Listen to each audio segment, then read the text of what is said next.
Recording studio सरसों पाही। साथ रही जे ना मैया पार्वती बढ़त रही हमरा जिंदगी के बती हो बाबा सुनो। साथ रही जे ना मैया पार्वती बढ़त रही हमरा जिंदगी के बती तोरा दुआरा पे बदुन गोटे हो। झंझारपुर से जलवा उठा के उगना धाम में चढ़े बदस लोटे हो। झंझारपुर से जलवा उठा के भवानीपुर में चढ़े बदस लोटे हो।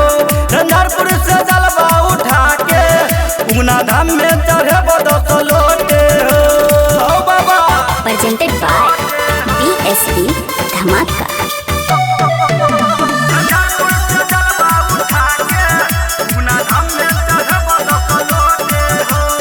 उगना के भेष धोके दलहा जेना दर्शन करेला दर्शन सबके ने छयरपन हो बाबा सुनो। उगना के भेष धोके दलहा जेना दर्शन करेला दर्शन सबके ने छयरपन। तू गेलह विद्यापति के साथ अधे बात में लगल पिया से जाता खोली के भर दलह लोटे हो। झंझारपुर से जलवा उठा के उगना धाम में चढ़े बदस लोटे हो। झंझारपुर से जलवा उठा के भवानीपुर में चढ़े बदस लोटे हो। झंझारपुर से जलवा उठा के उगना धाम में चढ़े बदस लोटे हो।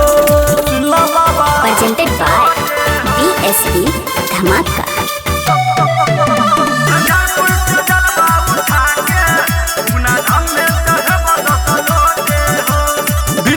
घरे आबू चढ़ल हो सावन बड़ निक लागे छे बाबा तोहर पावन हो बाबा बड़ निक लागे छे।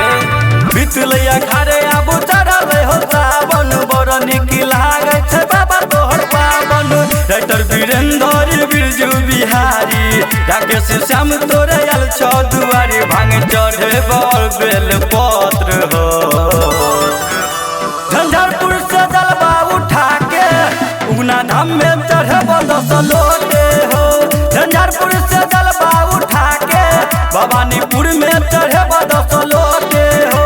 झंझारपुर से जलवा उठा के उगना धाम में चढ़े बदस लोटे हो। सुरेश रिकॉर्डिंग स्टूडियो सरसों पाही।